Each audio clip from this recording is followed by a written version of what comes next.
Breaking tonight, President Trump just seconds away from joining me for a live interview.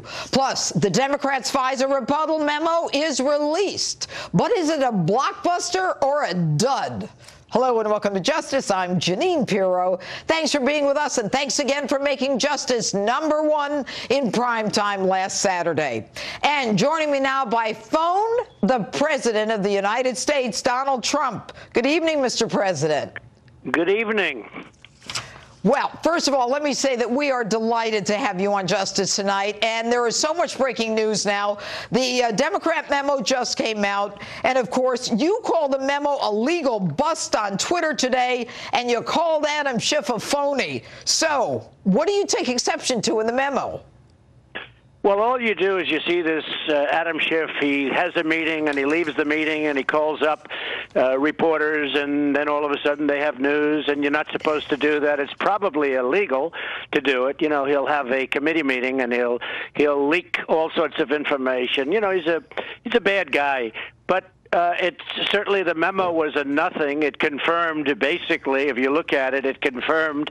I watched Miss Hurge, who was fantastic, on your show just before, and I will tell you that was really just a confirmation of, if you call it the Republican memo or the Nunes memo, it's referred to as a lot of things, but that was nothing but a confirmation. And a lot of bad things happened on the other side, not on this side, but on the other side. And you know what's somebody interesting? should look into it, because what they did is really fraudulent, and somebody should be looking into that.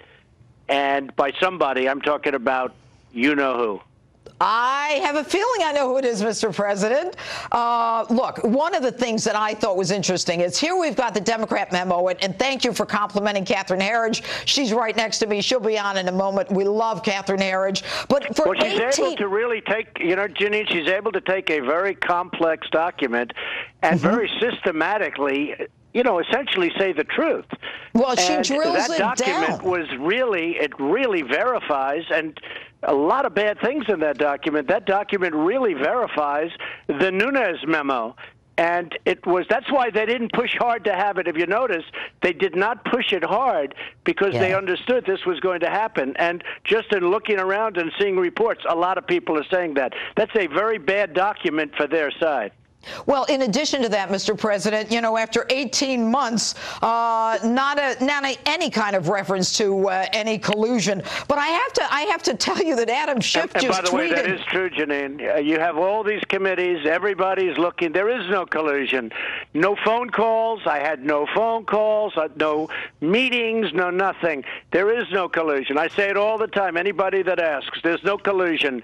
I was, you know, I don't want to sound braggadocious. I was a far better candidate. She was not a good candidate. She went to the wrong states. She didn't go to Michigan enough. She didn't go to Wisconsin at all. She didn't do a good job in North Carolina. She did a poor job in Ohio and a poor job in Pennsylvania. And you could also add Florida into the mix. And, you know, frankly, that's what it was all about. There was nothing to do with Russians. Well, clearly, I mean, I think all the evidence points to that. But Adam Schiff has just seconds ago tweeted, wait a minute, Mr. President, am I a phony or sleazy, a monster or little? Surely you know the key to a good playground nickname is consistency. I thought you were supposed to be good at this. I guess you got him in the gut there. What do you say to that, Mr. President? Well, I say sort of all of those. But look, he was just, we need intelligence that brings our nation together. And a lot of people are tearing our nation apart on this and other subjects. They're tearing our nation apart. And I have to tell you, every time the folks over in Moscow, the Russians, as he likes to call them, every time they watch, every time they see him and others get on and do what they did, he got scammed by somebody pretending to be a Russian. And your Senator Warner got scammed also. Now, it's okay for them to be dealing, but if we have any kind of a contact with anybody, even though it has nothing to do with anything important, it's a big deal. But if you look at Senator Warner, he got scammed. And if you look at Adam Schiff last week, 2 weeks ago, he got scammed by somebody. I was fine that he spoke to this person, thought he was a Russian, but it didn't work out that way. He wasn't a Russian. So we have to bring the country together, Jeanine, and what's happening is this and other things are ripping it apart, and it's been this way for a long time. This isn't just over the last year when I've been here. It was terrible during the Obama administration, and by the way, I have to say, Obama was the president during all of this meddling, or whatever you want to call it, with Russians and others possibly. But Obama was the president. He's the one that was supposed to take care of this. And he didn't. Nobody brings that up. He was warned, and he didn't, which makes it even worse. But he was the president during this period of time, during the entire period of time, and he did nothing about it. So somebody should bring it. Now, I have to say, a lot of the fair people, and people, frankly, that love my administration, they bring it up all the time. But Obama was the president. He did nothing about it.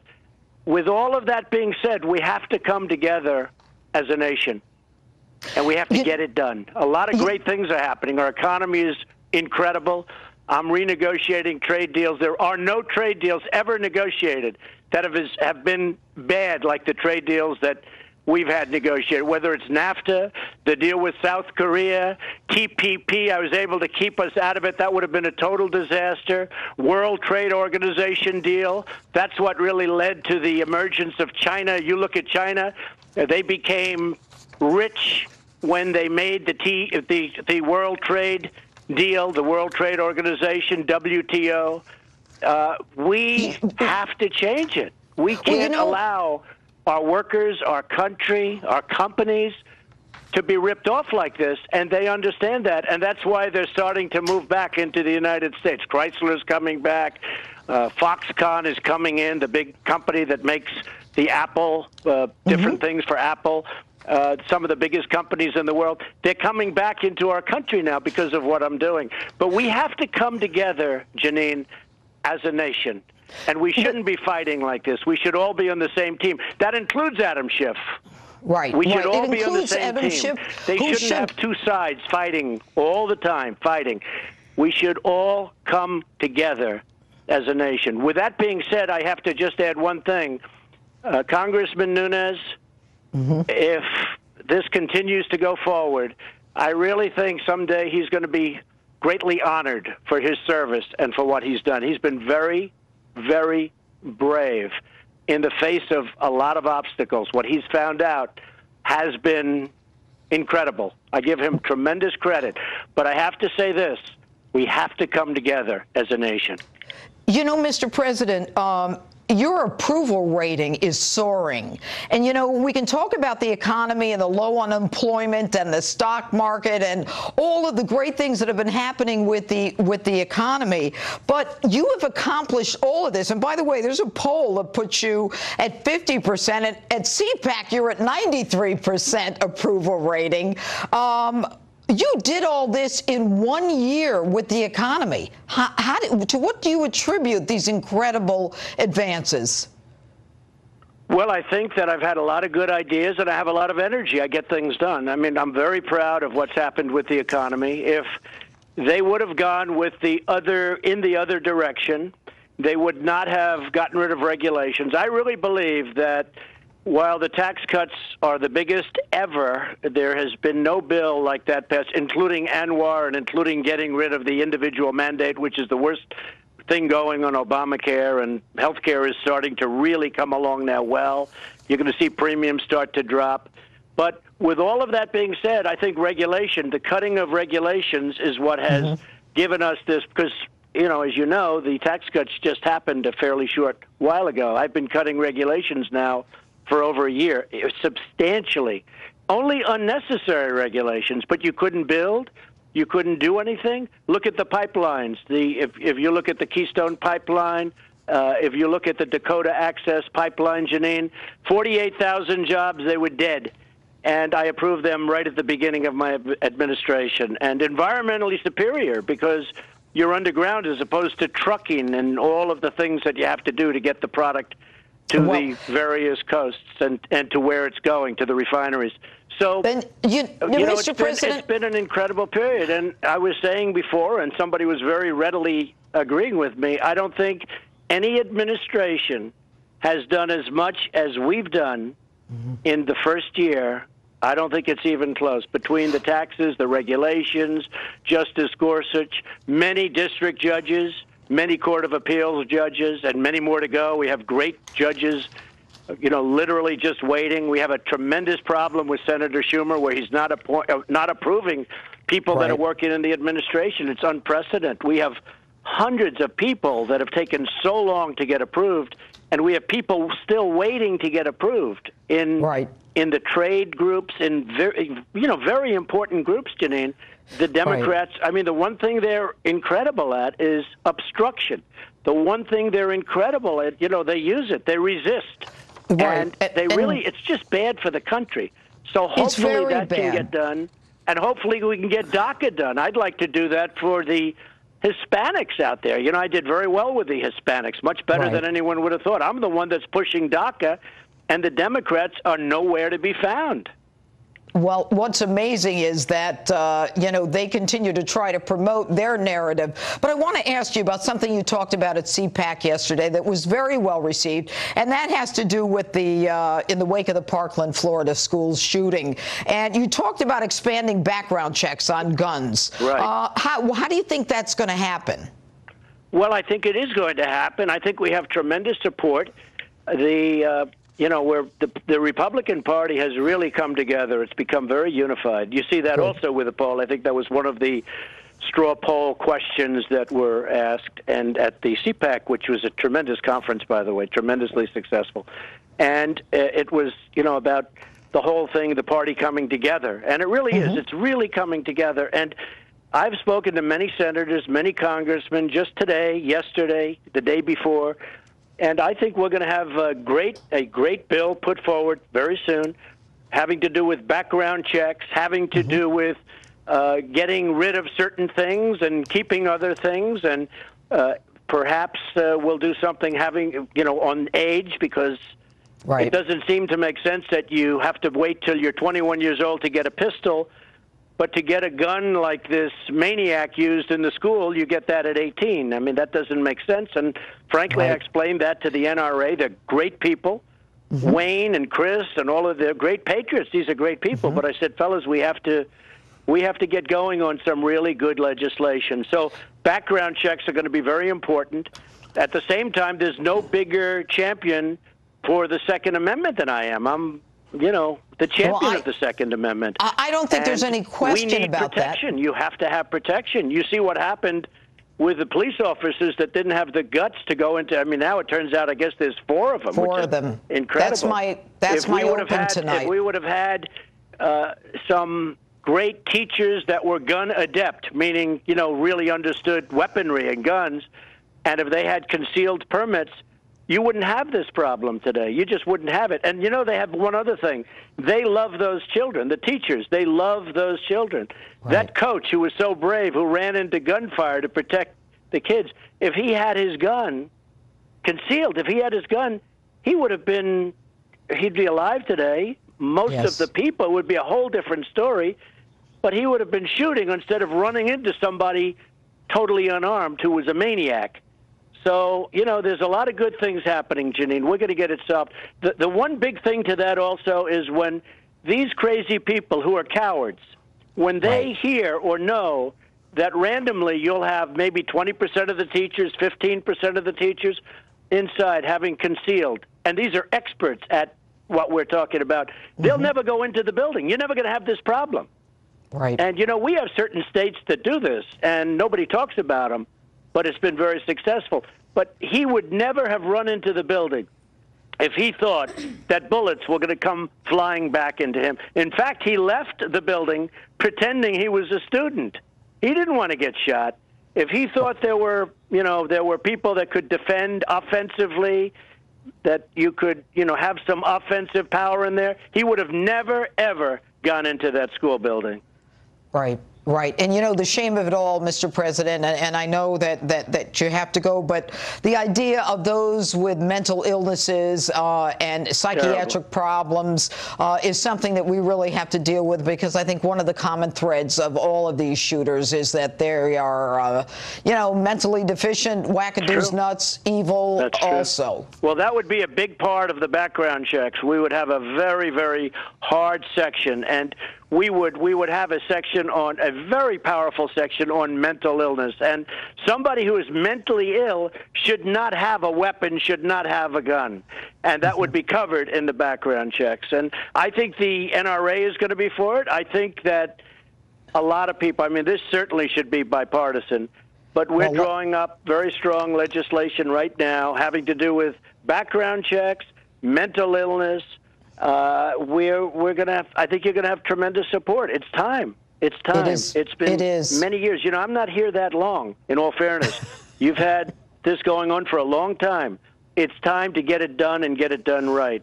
But they have to know that they go into a school with bad intentions, there are big consequences. Good. It's not going to be like it was for this guy, where after he was finished, he walks out with the other students pretending he's a student and got away, except for one very great policeman that in a different town, fairly far away, he said, I think this is the guy they're looking for, and he nabbed him. Pretty good job. I mean, in all fairness, that man did a good job. Well, but they have to know there are consequences. They go into a school, you know, gun-free zone is just, that's like target practice for these guys. They see that, and that's what they want. It's very dangerous. Gun-free zones are very dangerous because the bad guys love gun-free zones, Jeanine. Yeah, yeah. Let me ask you one more thing. You talked about adding $700 billion to the military, as I think you said yesterday it was going to hell, something like that. I know that you support the military and you're giving them the resources they need. Are we going to have a parade? Well, I'd like to have a parade. A lot of the generals would like to have a parade to celebrate what we're doing. You know, our military was very depleted. It was going in the wrong direction. And I want to have, by far, the most powerful military in the world. I want it to be more powerful than we've ever had it. And we need that today, Jeanine. I see what's going on better than anybody. I see what's going on in the world. The world is a tough place. And we want to be stronger than we ever were. And as you know, just recently, I got a budget. I would have loved to have cut the budget, but we need, our military has been so badly hurt for so many years, even beyond President Obama. I mean, it's been hurt for many, many years and depleted. We had sequester, which is a disaster. And I got $700 billion and $716 billion next year. That will rebuild our military. We'll have a tremendous, updated, the top of the line. There'll be nothing like it. We needed that. But to get that, I was forced to give Democrats, you know, many billions of dollars for things that I would normally not have done. They had, you know, they don't care so much about the military, sadly. They don't care so much about people pouring across the border, MS-13. They're not worried about MS-13. If anything, they want to protect MS-13. And these are vicious people. By the way, these aren't people that use guns. These are people that like using knives because it's more painful. And we've gotten thousands of them, literally thousands, you know that, out of the country and put them in jail and out of the country. But we need the wall. We need border security. And we have to stop MS-13 and a lot of really bad people and drugs from pouring into our country. And you see the numbers. We've stopped. I mean, the numbers are way down from what they were. But that's not good enough. We can't. We have to stop them all. It's not good enough. And so you're we're going to to have tremendous border security. That's part of what we want right now. When are we getting the wall? Well, we're going to get the wall. The Democrats have actually agreed to that, but I have to get more. We need other things. We need something to do with chain migration, something to do with visa lottery. I mean, we actually have lottery systems where you go to countries and they do lotteries for who comes into the United States. Now, you know they're not going to have their best people in a lottery because they're not going to put their best people in a lottery. They don't want to have their good people leave. So we get these people, and then you'll have, like the incident we had on the West Side Highway, in New York, where this guy who comes in through chain migration and visa lottery runs over and kills 8 people. and badly injures. You know, nobody ever talks about all of the people, whether it's the school or on the West Side Highway, people that go out to put themselves in shape and they end up losing legs and arms. Nobody ever talks about the people that are so horribly hurt and injured. But this guy runs his truck into people, killed 8 people and injured many, and he came in through the system. Well, I don't want that. I want people to come in ultimately. We want people to come in through merit.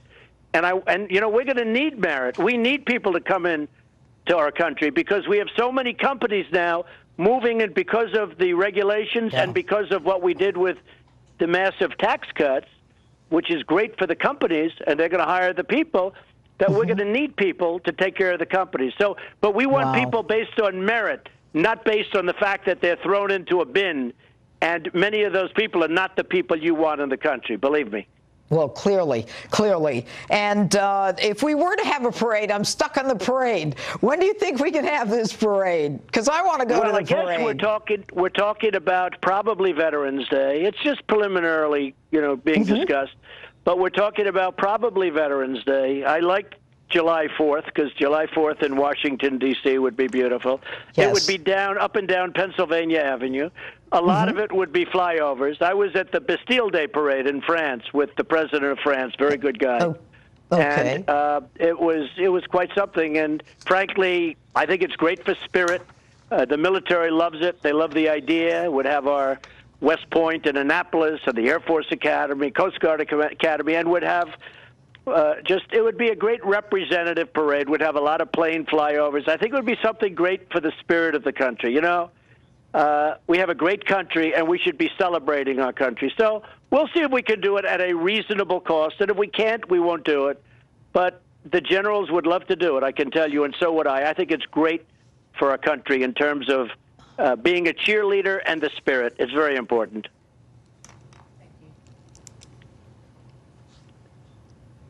Hello? Mr. President? Yes. Yeah, oh, I'm sorry, I didn't hear you. Let me ask you finally, the mainstream media, they don't seem to be ending their attacks on you. And yet, as your approval rating is soaring and as you make all these accomplishments, do you think at some point they have to give in? I think what they're going to do is 6 months before the election in 2020, they're going to all endorse me, and they're going to be so nice, because if they don't have me, their ratings are going to die, and they're all going to go out of business, okay? You know, they get good ratings because of whatever is going on, I mean, because of me. And I think what happens is I'm sure they'll all endorse. You know, I'm being a little sarcastic when I say that, but I expect them all to endorse me and cherish me right up until that point, and then probably after I win, they'll go after me again. But their ratings are good. I will say Fox ratings are phenomenal. CNN has not been doing well. Right. MSNBC is now in second place over CNN, but Fox is beating everybody. And you people have been very fair. Not good. You've been very fair to me. That's all I ask for is fairness. No, I call it fake news. There's so much fake news, Jeanine. It's just incredible. It is. It is. And finally, Ivanka, have you heard from her? I have. She's working hard. She's doing a great job. You know Ivanka very well. There is no better representative that we can have go over to a pretty tough place right now in the world. It's South Korea. She's over at the Olympics, and she's with the president of South Korea. And right. You have North Korea surrounding her, and it's a very interesting situation. So I have spoken to her. We cannot have a better, smarter representative. Well, Mr. President, I can't thank you enough for calling into Justice. We are very honored that you did so. Congratulations on your approval ratings on CPAC and on all of the successes that you've had. My viewers are just thrilled that you came on to Justice. Thank you again. Well, I love your viewers. I want to tell you do, and I do too. And congratulations on your success, because I did look at your ratings over the last couple of weeks, and you're doing fantastically. And, thank you. And so is our friend Waters, our Waters World, man. He's doing great also. And your whole Saturday Night Live, what you guys, Greg, what you guys have done is pretty amazing. But I did look at how well you're doing, and I want to congratulate you, Jeanine. Great job. Thank you. Thank you, Mr. President. Thank you.